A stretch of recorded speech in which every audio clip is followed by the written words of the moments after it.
നിങ്ങൾക്ക് ഓർമ്മയുണ്ടാകും, കുറേ ആഴ്ച മുമ്പ് എബ്രായ ലേഖനം 3-ാം അധ്യായത്തിൽ നിന്നും 4-ാം അധ്യായത്തിൽ നിന്നും ഞാൻ ചിന്തകൾ പങ്കുവയ്ക്കുവാനായിട്ട് ഇടയായിത്തീർന്നു. എബ്രായർ 3-ാം അധ്യായത്തിൽ ആരംഭിച്ചു, 4-ാം അധ്യായം, എന്നിട്ട് അത് മടങ്ങി വന്നു നാം അതിലേക്ക്. 4-ാം അധ്യായത്തിൻ്റെ 12-13 വാക്യങ്ങൾ കൂടെ ഒരുമിച്ച് ചിന്തിക്കുന്നത് നല്ലതാണെന്ന് കണ്ട് നാം 12-13 വാക്യം ഒരു ദിവസം എടുത്തു. ആ ഭാഗത്തിന് ഞാൻ കൊടുത്ത ടൈറ്റില് ദൈവത്തിൻ്റെ വചനം ജീവനും ചൈതന്യമുള്ളതായി തുളച്ചു ചെല്ലുന്നതും വിവേചിക്കുന്നതും. ദൈവത്തിൻ്റെ വചനത്തെ വിശേഷിപ്പിക്കുന്ന വാക്കുകളാണ് ജീവനും ചൈതന്യമുള്ളത്, തുളച്ചു ചെല്ലുന്നത്, വിവേചിക്കുന്നത്. The word of God living, effective, penetrating and judging. 12-13 വാക്യങ്ങൾ നമുക്ക് ഒരുമിച്ച് വായിക്കാം. Hebrews chapter 4 verses 12 and 13. മലയാളത്തിൽ ഞാൻ വായിക്കുന്നു. ദൈവത്തിൻ്റെ വചനം ജീവനും ചൈതന്യമുള്ളതായി ഇരുവായ്ത്തലയുള്ള ഏതു വാളിനേക്കാളും മൂർച്ചയേറിയതും പ്രാണനെയും ആത്മാവിനെയും സദ്യമജ്ജകളെയും വേർവിടുവിക്കും വരെ തുളച്ചു ചെല്ലുന്നതും ഹൃദയത്തിലെ ചിന്തനങ്ങളെയും ഭാവങ്ങളെയും വിവേചിക്കുന്നതുമാകുന്നു. അവന് മറഞ്ഞിരിക്കുന്ന ഒരു സൃഷ്ടിയുമില്ല, സകലവും അവൻ്റെ കണ്ണിന് നഗ്നവും മലർന്നതുമായി കിടക്കുന്നു. അവനുമായിട്ടാകുന്നു നമുക്ക് കാര്യമുള്ളത്. ഇംഗ്ലീഷിൽ കൂടെ വാക്യങ്ങൾ വായിക്കുകയാണ്. For the word of God is living and active, sharper than any double-edged sword. It penetrates even to dividing soul and spirit, joints and marrow. It judges the thoughts and attitudes of the heart. Nothing in all creation is hidden from God's sight. Everything is uncovered and laid bare before the eyes of Him to whom we must give account. 13-ാം വാക്യം ഒരിക്കൽ കൂടെ വായിക്കട്ടെ മലയാളത്തിൽ. അവന് മറഞ്ഞിരിക്കുന്ന ഒരു സൃഷ്ടിയുമില്ല, സകലവും അവൻ്റെ കണ്ണിന് നഗ്നവും മലർന്നതുമായി കിടക്കുന്നു. അവനുമായിട്ടാകുന്നു നമുക്ക് കാര്യമുള്ളത്. സ്തോത്രം. ആ വാക്യമാണ് ഈ പകൽ നമ്മുടെ ചിന്തയ്ക്ക് ആധാരം. 3 കാര്യങ്ങൾ ഹൃദയത്തിൽ പതിയട്ടെ. 3 വാക്കുകൾ ഞാൻ ഊന്നി പറയട്ടെ. മറഞ്ഞിരിക്കുന്ന, നഗ്നം, മലർന്നത്. സ്തോത്രം. ഈ 3 വാക്കുകളിൽ അത് കണക്റ്റഡാ, വളരെ കണക്റ്റഡ്. എന്നാൽ ആ വാക്കുകളിലാണ് നമ്മുടെ ഊന്നല് ഈ പകൽക്കാലം. ആദ്യമായി, ദൈവത്തിന് മറഞ്ഞിരിക്കുന്ന ഒരു സൃഷ്ടിയുമില്ല. ആമേൻ. കർത്താവിന് സ്തോത്രം. നമുക്ക് അറിവുള്ള ദൈവവചനം ഒരുമിച്ച് കൊണ്ടുവന്ന് ഈ വാക്യത്തിൻ്റെ മുൻപിൽ നിന്നുകൊണ്ട് നമ്മൾ ഒരുമിച്ച് ധ്യാനിക്കുക. കർത്താവിൻ്റെ വലിപ്പം, കർത്താവ് നമ്മളോട് എന്ത് ചെയ്യുന്നു എന്നുള്ളത്. അതുകൊണ്ട് പുതുതായി ഒന്നുമല്ല നാം കൊണ്ടുവരുന്ന ചിന്തകൾ ഈ പകൽക്കാലം. കർത്താവിന് സ്തോത്രം. നമുക്കേറെ പരിചയമുള്ള വാക്യം ദിനവൃത്താന്തം 2-ാം പുസ്തകത്തിലുള്ളത് വായിക്കട്ടെ. ദൈവത്തിന് സ്തോത്രം. നമുക്ക് ഒരുമിച്ചത് നിങ്ങൾ ശാന്തമായി വായിച്ചാൽ മതി. എന്നാൽ അത് എന്നോടൊപ്പം നിങ്ങൾ വായിക്കണം. ഡിസ്പ്ലേഡ് ആണല്ലോ. യഹോവയുടെ കണ്ണ് തങ്കൽ ഏകാഗ്രചിത്തരായിരിക്കുന്നവർക്ക് വേണ്ടി തന്നെത്താൻ ബലവാനെന്ന് കാണിക്കേണ്ടതിന് ഭൂമിയിലെല്ലായിടവും ഊടാടിക്കൊണ്ടിരിക്കുന്നു. ദൈവത്തിന് സ്തോത്രം. എനിക്ക് മലയാള ഭാഷാന്തരത്തിലെ വളരെ നമ്മളെ സ്പർശിക്കുന്ന ഹൃദയസ്പർശിയായിട്ടുള്ള ഒരു വാക്യമാണത്. ദൈവത്തിൻ്റെ കണ്ണ് തങ്ങൾ ഏകാഗ്രചിത്തരായിരിക്കുന്നവർക്ക് വേണ്ടി തന്നെത്താൻ ബലവാനെന്ന് കാണിക്കേണ്ടതിന് ഭൂമിയിലെല്ലായിടവും ഊടാടിക്കൊണ്ടിരിക്കുന്നു. ദൈവത്തിന് സ്തോത്രം. വേദപുസ്തകത്തിൽ വേറെ, മലയാളത്തിൽ വേറെ എവിടെയെങ്കിലും ആ ഊടാടിക്കൊണ്ടിരിക്കുന്ന പദപ്രയോഗം ഉണ്ടോ എന്ന് എനിക്കറിയത്തില്ല. ഇംഗ്ലീഷിൽ വളരെ സിമ്പിളാണ് അതിന് ഉപയോഗം. His eyes run two and fro, that's all in English. എന്നാൽ മലയാളത്തിലെ ആ വാക്ക് നമ്മളെ ഏറെ സ്പർശിക്കുന്നതാ. കർത്താവിൻ്റെ കണ്ണ് ഊടാടിക്കൊണ്ടിരിക്കുന്നു. ദൈവത്തിന് സ്തോത്രം. അവന് മറഞ്ഞിരിക്കുന്ന ഒന്നും ഈ ഭൂമിയിലില്ല. ദൈവത്തിന് സ്തോത്രം. എന്നിട്ട് അവനെക്കുറിച്ച് പരിശുദ്ധാത്മാവ് പറയുകയാ, അവൻ്റെ കണ്ണ് തന്നെ ആരാധിക്കുന്ന തന്നെ ഭക്തിയോടെ സേവിക്കുന്ന, തന്നെ ഭയപ്പെടുന്ന ജനത്തിൻ്റെ ജീവിതത്തിൽ അവരാണ് ഏകാഗ്രചിത്തയോടുകൂടി ആയിരിക്കുന്നവര്. ഈ പകൽക്കാലം ദൈവത്തിൻ്റെ ആലയത്തിൽ ദൈവത്തെ ആരാധിപ്പാൻ ഇപ്രകാരം കൂടി വന്നിരിക്കുന്ന നാമാണ് ദൈവത്തിൻ്റെ സന്നിധിയിൽ ഏകാഗ്രചിത്തരായിരിക്കുന്നവര്. ഹല്ലേലൂയ. ദൈവവചനം നിങ്ങൾ നോക്കിക്കേ. ഹല്ലേലൂയ. തന്നെത്താൻ ബലവാനെന്ന് കാണിക്കേണ്ടതിന് ആമേൻ വേറെ ആരെങ്കിലും ഒരു ദൈവത്തെ പൊക്കിപ്പിടിച്ചുകൊണ്ട് നടന്നിട്ട് കളറടിച്ചിട്ട് ആമേൻ സൗന്ദര്യം വർദ്ധിപ്പിച്ചിട്ട് ദൈവം വലിയവനാണെന്ന് കാണിക്കുകയല്ല. നമ്മുടെ ദൈവം തന്നെത്താൻ ബലവാനെന്ന് കാണിക്കുന്നവനാണ്. ഹല്ലേലൂയ. ഈ പകൽ ഒരു കൂട്ടമായി നമ്മുടെ സാക്ഷ്യമാണത്. ഈ ആലയത്തിൽ ഈ പകൽക്കാലം ഈ സമയത്ത് ഇരുന്നു കൊണ്ട് ദൈവത്തെ ആരാധിക്കുമ്പോൾ അവൻ നമ്മുടെ ജീവിതത്തിൽ തന്നെത്താൻ ബലവാനെന്ന് കാണിച്ചത് അനുഭവിച്ചുകൊണ്ടാണ് ഇന്ന് പകൽക്കാലം നാം അവന്റെ സന്നിധിയിലായിരിക്കുന്നത്. Hallelujah, hallelujah. ദൈവമക്കളാകുന്ന നമുക്കുള്ള ഉറപ്പ് ഒരു സംശയവും കൂടാതെ ഏകാഗ്രതയോടുകൂടെ ഹോൾ ഹാർട്ടഡായി എൻ്റെ ദൈവത്തെ ഞാൻ ആരാധിച്ചാൽ അവൻ തന്നെ തൻ്റെ മഹത്വം എൻ്റെ ജീവിതത്തിൽ വെളിപ്പെടുത്തും. ഹല്ലേലൂയ. നമ്മുടെ ദൈവം ബലവാനെന്ന് കാണിക്കുമെങ്കിൽ ദൈവത്തിന് സ്തോത്രം. നാം ആരംഭത്തിൽ മലയാളത്തിൽ പാടിയ പാട്ട് ഹല്ലേലൂയ, പ്രിയപ്പെട്ടവരെ, ദീർഘസമയം എടുത്ത് ആവർത്തിച്ച് പാടിയല്ലോ. നമ്മുടെ ദൈവം നമ്മുടെ ജീവിതത്തിൽ ചെയ്യുന്ന മഹിമകളെ കുറിച്ചാണല്ലോ നാം ദൈവത്തെ സന്നിധിയിൽ പാടി ആരാധിച്ചത്. ഹല്ലേലൂയ. അവൻ്റെ കണ്ണുകൾ ഒരിക്കലും അടയത്തില്ല, മയക്കമില്ലാത്തവനെന്ന് സങ്കീർത്തനക്കാരൻ പറയുന്നുണ്ട്. ഹല്ലേലൂയ. നാം പാടിയല്ലോ. ഉറക്കമില്ലാത്തവനെന്ന് സങ്കീർത്തനക്കാരൻ പറയുന്നുണ്ട്, അത് നാം പാടിയല്ലോ. മാറത്തില്ല, ആമേൻ, മറക്കത്തില്ല. ദൈവത്തിന് സ്തോത്രം. തൻ്റെ കണ്ണുകൾ എന്നെയും നിങ്ങളെയും ഏത് ജീവിതാവസ്ഥയിലായിരുന്നാലും കാണുന്ന കണ്ണുകളാണ്. വേദനയോടെ കഴിയുന്ന പ്രിയമുള്ളവരെ, സ്തോത്രം, ദുഃഖഭാരത്തിലുള്ളവരെ, കടഭാരമുള്ളവരെ, സാമ്പത്തികമായിട്ടുള്ള ബുദ്ധിമുട്ടുന്നവരെ, ആമീൻ, കുഞ്ഞുങ്ങളെ കുറിച്ചോർത്ത് വേദനപ്പെടുന്നവരെ, ജോലി മണ്ഡലങ്ങളിലെ ഭാരമുള്ളവരെ, എൻ്റെ ദൈവത്തിൻ്റെ വാഗ്ദത്തം നിന്റെ ജീവിതത്തിൽ തന്നെത്താൻ ബലവാനെന്ന് കാണിക്കേണ്ടതിന് നിന്നെ കാണുന്ന കണ്ണുകളാണ് ദൈവത്തിൻ്റെ കണ്ണുകൾ. ഹല്ലേലൂയ. യോബിൻ്റെ പുസ്തകത്തിൽ അവൻ്റെ ദൃഷ്ടി മനുഷ്യൻ്റെ വഴികളിന്മേൽ ഇരിക്കുന്നു, അവൻ്റെ നടപ്പൊക്കെയും അവൻ കാണുന്നു. കർത്താവിന് സ്തോത്രം. അവന് മറഞ്ഞിരിക്കുന്ന ഒന്നും ഒരു സൃഷ്ടിയുമില്ല. കർത്താവിന് സ്തോത്രം. അവൻ്റെ ദൃഷ്ടി എൻ്റെ വഴികളിന്മേലും എൻ്റെ ജീവിതത്തിൻ്റെ എല്ലാ ചിന്തകളിന്മേലും സ്തോത്രം എൻ്റെ ദൈവം വെച്ചിട്ടുണ്ട്. കർത്താവിന് സ്തോത്രം. അവൻ്റെ നടപ്പൊക്കെയും അവൻ കാണുന്നു. കർത്താവിന് സ്തോത്രം. അവിടെ ഒരു വാണിങ്ങാ, സീരിയസ് ആയിട്ട് എടുക്കാം ദൈവത്തിൻ്റെ സന്നിധിയിൽ ആ വചനം. കർത്താവിന് സ്തോത്രം. ഞാൻ എവിടെയൊക്കെ പോകുന്നു, ഞാൻ എന്തൊക്കെ ചെയ്യുന്നു, ആരോടൊക്കെ എനിക്ക് സംസർഗമുണ്ട്, എൻ്റെ ദൈവത്തിന് ഇഷ്ടമുള്ള വഴികളാണോ, എൻ്റെ നടപ്പൊക്കെയും കാണുന്ന ഒരു ദൈവം.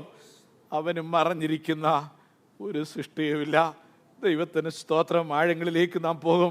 സങ്കീർത്തനം 33 സങ്കീർത്തനക്കാരൻ ദാവീദ് പറയുകയാണ്, യഹോവ സ്വർഗത്തിൽ നിന്ന് നോക്കുന്നു. ഇന്ന് പകലുവൻ നോക്കുകയാ. ഹല്ലേലൂയ. ദൈവത്തിന് സ്തോത്രം. മനുഷ്യപുത്രന്മാരെ ഒക്കെയും അവൻ കാണുന്നു, എന്നെയും നിങ്ങളെയും ഉയരത്തിലെ ദൈവം കാണുന്നു. അവൻ തൻ്റെ വാസസ്ഥലത്ത് നിന്ന് എന്നെയും നിങ്ങളെയും മാത്രമല്ല സർവ്വഭൂമിയെയും നോക്കുന്നു. സ്തോത്രം. അടുത്ത വാക്യകം, അവൻ അവരുടെ ഹൃദയങ്ങളെ ഒരുപോലെ മെനഞ്ഞിരിക്കുന്നു, അവരുടെ പ്രവൃത്തികളെയൊക്കെയും അവനെ ഗ്രഹിക്കുന്നു. ദൈവത്തിന് സ്തോത്രം. എൻ്റെ ദൈവത്തിന് മനസ്സിലാകാത്ത ഒന്നും എൻ്റെയും നിങ്ങളുടെയും ജീവിതത്തില്ല എന്ന് പറഞ്ഞ് ഞാൻ ആ ഭാഗം വിടുകയാ. 139 സങ്കീർത്തനത്തിലെ കുറേ വാക്യങ്ങൾ ഇവിടെ ഞാൻ കൊണ്ടുവന്നിട്ടുണ്ട്. പക്ഷേ ഞാനതൊന്നും വായിപ്പാൻ ഇപ്പം സമയം എടുക്കുന്നില്ല. അവസാനം ചില വാക്യങ്ങൾ വായിക്കാം. ഒറ്റ വാചകം, 1-ാം വാക്യം മാത്രം വായിച്ചിട്ട്, യഹോവേ നീ എന്നെ ശോധന ചെയ്ത് അറിഞ്ഞിരിക്കുന്നു. ഹല്ലേലൂയ. സ്തോത്രം. അവസാനം നമുക്ക് ആ ഭാഗത്തേക്ക് മടങ്ങി വരാം.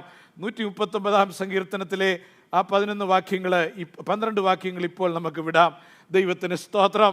നാം അതുകൊണ്ട് ജീവിതത്തിൽ എപ്പോഴും ഓർക്കണം, ജീവിതത്തിൽ ദൈവസന്നിധിയിൽ ജീവിക്കുന്ന ചുവടുകൾ നല്ലതാണെങ്കിൽ സന്തോഷിക്കണം.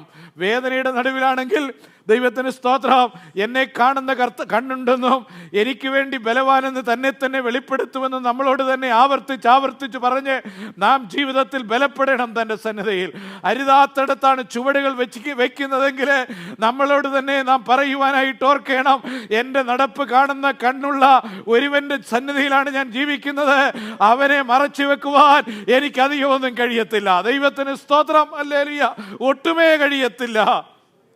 സ്തോത്രം. 13-ാം വാക്യത്തിലാണ് നാം പിന്നെ അവൻ്റെ കണ്ണിനെ കുറിച്ച് തുടർന്ന് പറയുമ്പം, സകലവും അവൻ്റെ കണ്ണിന് നഗ്നം മലർന്നതുമായി കിടക്കും. ഇവിടെയാണ് നാം ഏറെ സമയം നിൽക്കുവാനായിട്ട് പോകുന്നത്. Everything is naked to God and compelled to meet his eyes. ഭാഷാന്തരൻ്റെ ഞാൻ അവിടെ ഇത്തേക്ക് വരുമ്പോൾ പറയാം ഭാഷാന്തരത്തിൻ്റെ പ്രയാസം. നെയ്ക്കഡ് എന്ന് പറഞ്ഞതിന് വിശദീകരണത്തിൻ്റെ ആവശ്യമില്ല. നഗ്നരായിട്ട് ഈ ലോകത്തിലേക്ക് നാം വന്നു, നമുക്കറിയാം what it means to be naked. സ്തോത്രം. എന്നാൽ ദൈവത്തോടുള്ള ബന്ധത്തിൽ അവൻ്റെ സന്നിധിയിൽ സകലതും നഗ്നമെന്ന് പറയുമ്പം കർത്താവിന് മഹിമ. ആമേൻ. ദൈവത്തിൻ്റെ സന്നിധിയിൽ നമ്മുടെ മൂടുപടങ്ങൾ, നമ്മുടെ കവറിങ്സ് മുഴുവൻ അടിച്ചു മാറ്റിയിരിക്കുന്നതിൻ്റെ അർത്ഥം. സ്തോത്രം. നാം എങ്ങനെയാകുന്നോ അതുപോലെ ദൈവം നമ്മളെ കാണും. കർത്താവിന് സ്തോത്രം. അല്ലെങ്കിൽ നാം ഒരു കവറിങ്ങും ഇല്ലാതെ, ഒരു സർക്കസും ജീവിതത്തിലില്ലാതെ, ദൈവത്തിന് സ്തോത്രം, നമ്മുടെ ദൈവത്തെ ആമേൻ നാം അഭിമുഖീകരിക്കേണ്ടി വരും. ദൈവത്തിന് സ്തോത്രം. In the presence of God our coverings are stripped away. അതാണ് നഗ്നം എന്ന് പറയുന്നതിൻ്റെ അർത്ഥം. And we have to meet him as we really are. ആമേൻ. എന്തെങ്കിലും പുതച്ചുകൊണ്ട്, എന്തെങ്കിലും എൻ്റെ ദൈവത്തിൻ്റെ സന്നിധിയിൽ മറച്ചു വെക്കാമെന്ന ധാരണ നമ്മുടെ ആരുടെയും ജീവിതത്തിൽ ഒരിക്കലും ഉണ്ടാകുവാനായിട്ട് പാടില്ല. സ്തോത്രം, ഹല്ലേലൂയ. ഈ ലോകത്തിലെ എത്ര കട്ടിയുള്ള വസ്ത്രങ്ങളാണെങ്കിലും, എത്ര ലേയേഴ്സ്, തണുപ്പ് സമയമാണല്ലോ, അല്പമായിട്ടെങ്കിലും തണുപ്പുള്ള സ്ഥലത്താണല്ലോ നാം പാർക്കുന്നത്. ആമീൻ. തണുപ്പിൽ നിന്നുള്ള സംരക്ഷണം ലേയേഴ്സ് ആണല്ലോ, ലേയേഴ്സ് ആഫ്റ്റർ ലേയേഴ്സ് ധരിച്ചാണല്ലോ ആമീൻ എന്നെപ്പോലെ തണുപ്പിന് പ്രയാസമുള്ള ആളുകൾ നടക്കുന്നത്. എന്നാൽ എന്നോടുള്ള ദൈവശബ്ദം, അങ്ങനെയുള്ള എല്ലാവരോടുമുള്ള ദൈവശബ്ദം, എത്ര ലേയേഴ്സ് നീ ധരിച്ചാലും ദൈവത്തിന് സ്തോത്രം, 5 8 ലേയേഴ്സിനുള്ളിൽ നീ നിന്നെ തന്നെ മറച്ചു വെച്ചിരിക്കുന്നതെങ്കിലും അതിനെ മുഴുവൻ ഊരിക്കളഞ്ഞിട്ട് നീ ആകുന്നത് പോലെ നിന്നെ കാണുന്ന ഒരു ദൈവമുണ്ട്. ഹല്ലേലൂയ. അവന്റെ സന്നിധിയിൽ നിന്നും നിനക്ക് ലേയേഴ്സുമായി രക്ഷപ്പെടുവാനൊക്കത്തില്ല. കർത്താവിന് സ്തോത്രം. എത്രയാണെങ്കിലും നിങ്ങൾ കണ്ടിട്ടുണ്ടോ? കർത്താവിന് സ്തോത്രം. ആമീൻ. യൂട്യൂബുള്ളവരുടെ പിന്നെ എന്തെങ്കിലുമൊക്കെ കണ്ട് സമയം കളയാൻ എളുപ്പമാണ്, എന്തെങ്കിലും ഒരു ഇത് വേണേൽ. അപ്പോൾ ഒരിക്കൽ ഞാൻ കണ്ട ഒരു 10-11 മിനിറ്റ് ദൈർഘ്യമേറിയ ഒന്ന് ഇങ്ങനെ എന്നെപ്പോലുള്ളവരെ പിന്നെ അവിടെ പിടിച്ചിരുത്താൻ വേണ്ടി ചെയ്തൊരു കാര്യമെന്ന് എനിക്കറിയാം. എന്നാലും 1 2 3 അപ്പം അവർ 10-20 ലേയേഴ്സ്. അപ്പം ഒരു 3-4 കാണുമ്പോൾ നമ്മുടെ ആകാംക്ഷ വർദ്ധിക്കും. പിന്നെ എന്താ ഇതിനകത്തുനിന്ന്? I sat there and watch the whole thing. അപ്പോൾ എന്തോ ഒരു നിസ്സാര കാര്യം, പോലീസുകാരാണ് പരിശോധിക്കുന്നത്.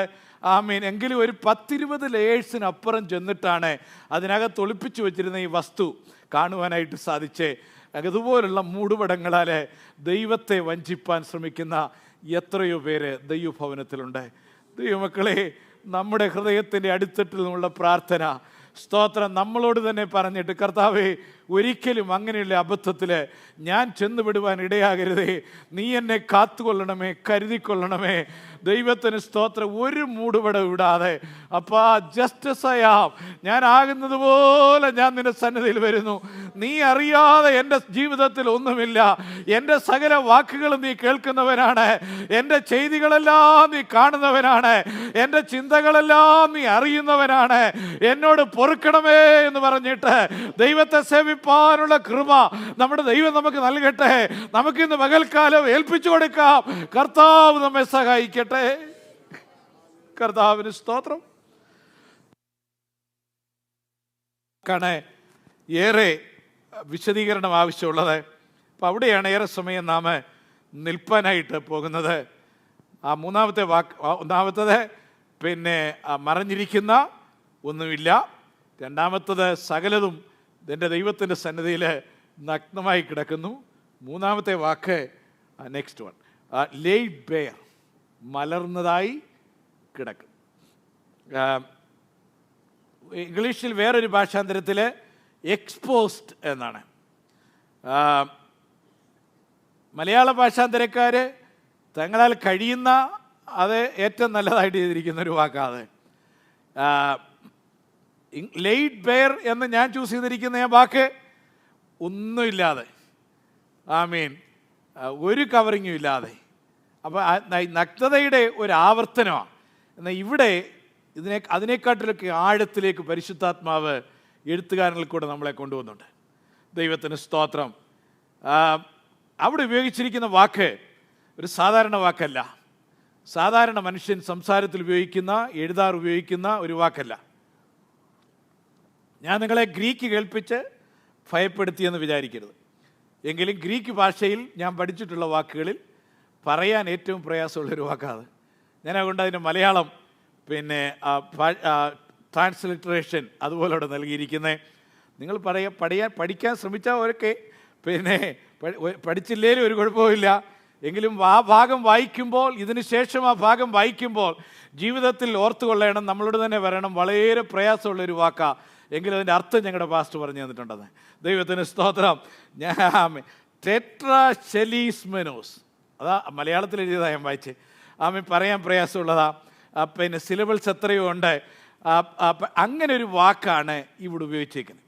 അപ്പം ഈ വാക്ക് ഭാഷാന്തരം ചെയ്തെടുക്കാൻ പ്രയാസമാണ്.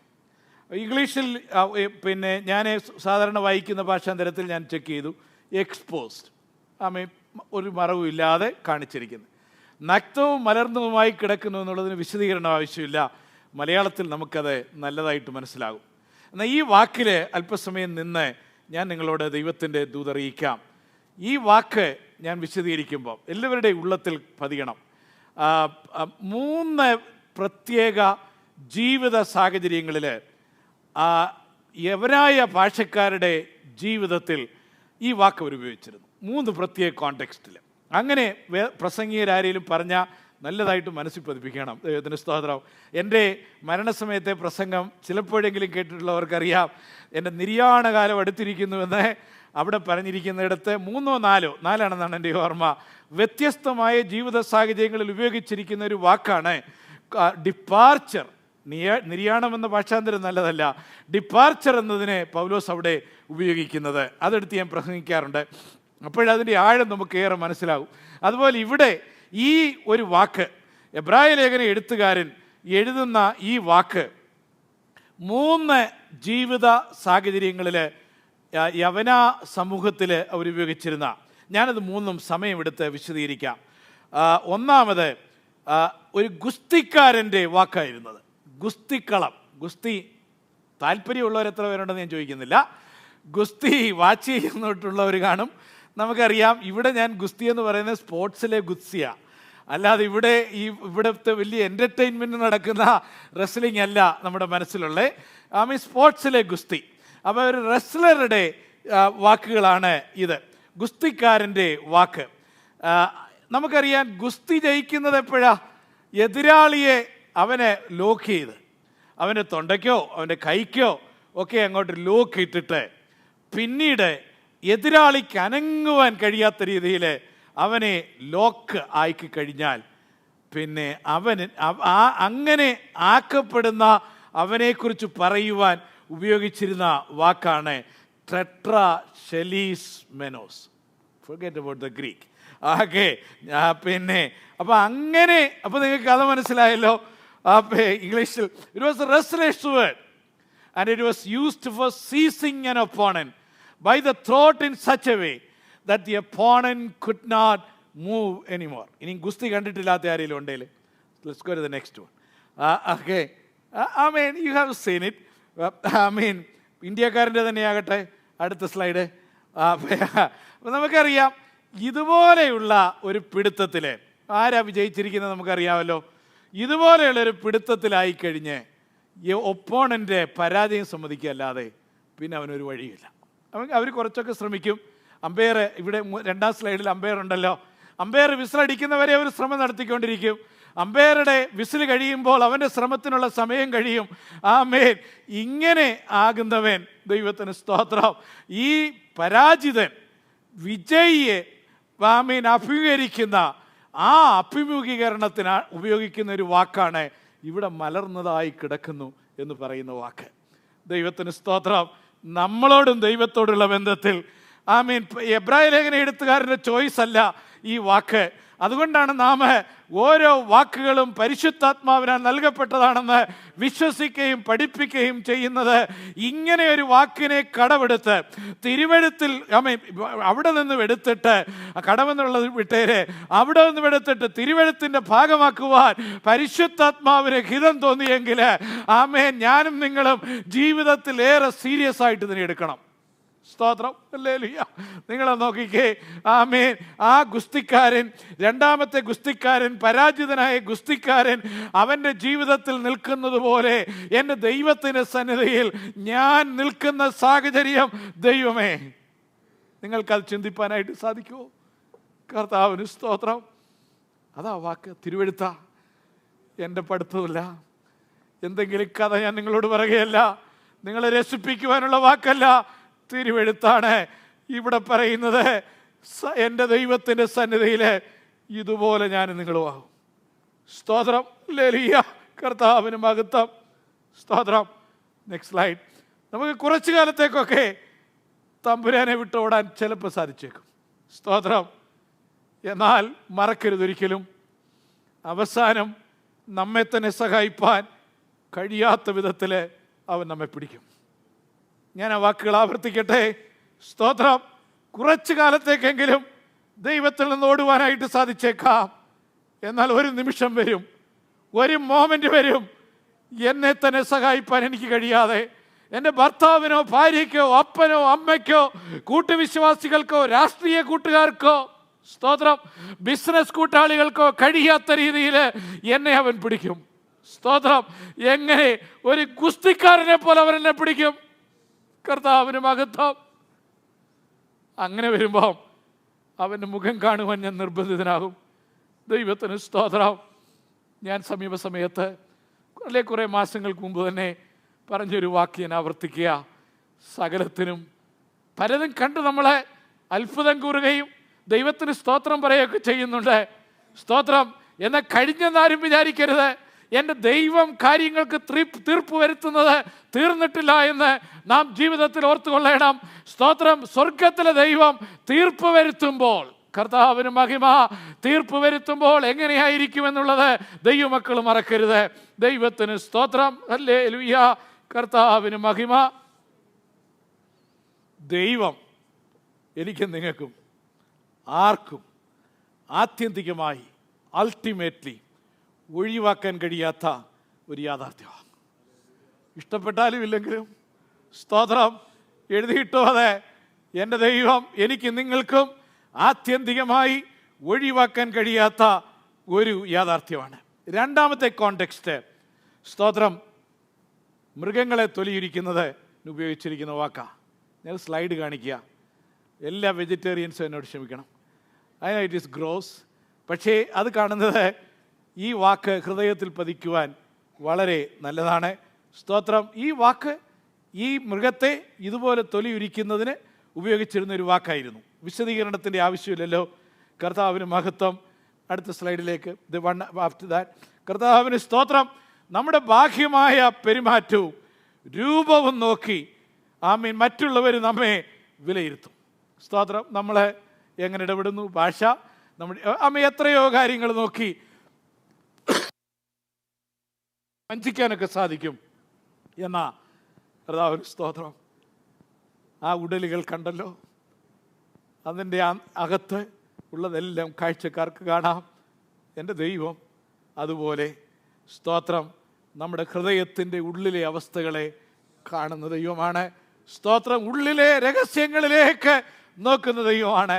ഈ പകൽ ആ മൃഗങ്ങളുടെ ഉടലും ഒന്ന് ഓർത്തിട്ട് അതിൻ്റെ ഒരു രഹസ്യവുമില്ലാതെ അതിനെ മുഴുവനും എല്ലാവർക്കും കാണുവാൻ കഴിയുന്നത് പോലെ എൻ്റെ ദൈവം എന്നെ കാണുന്നുവെന്ന് നമ്മളോട് തന്നെ ഒന്ന് പറയാമോ? ഒരു മിനിറ്റ് എടുത്തൊന്ന് പറയാമോ? ഹല്ലേലൂയ, കർത്താവിന് സ്തോത്രം. ഞാൻ എന്നോട് പറയുക, ഹല്ലേലൂയ, ഹല്ലേലൂയ, ഒരു രഹസ്യവുമില്ലാതെ എന്നെ എൻ്റെ ദൈവം കാണുന്നു. ദൈവത്തിന് സ്തോത്രം. മൂന്നാമത്തേലേക്ക് ഞാൻ നിങ്ങളെ കൊണ്ടുപോവാം. Next slide. ദൈവത്തിന് സ്തോത്രം. ഇത് ഇന്ത്യൻ പശ്ചാത്തലത്തിലെ ചിത്രമാണ്. കേരളത്തിലെ പോലീസുകാരല്ല, പുറത്തെവിടെയുള്ളവരാണ്. നടുക്ക് നിൽക്കുന്ന തുണി കണ്ട് തലയും മുഖവും മൂടപ്പെട്ടിരിക്കുന്ന ആളുകളെ പോലീസ് അറസ്റ്റ് ചെയ്തിരിക്കുന്ന തെറ്റുകാരാണ്, ക്രിമിനൽസ് ആകാം. എന്തിനാ മുഖം മറയ്ക്കുന്നേ? ദൈവത്തിന് സ്തോത്രം. മുഖം മറയ്ക്കുന്നേ ഒരുപക്ഷെ അവരെ ആരും തിരിച്ചറിയാതിരിക്കാൻ, അല്ലെങ്കിൽ ലജ്ജ കൊണ്ട്. അവരാവശ്യപ്പെട്ടിട്ടാണോ പോലീസ് പറഞ്ഞിട്ടാണോ എന്ന് നമുക്കറിയത്തില്ല.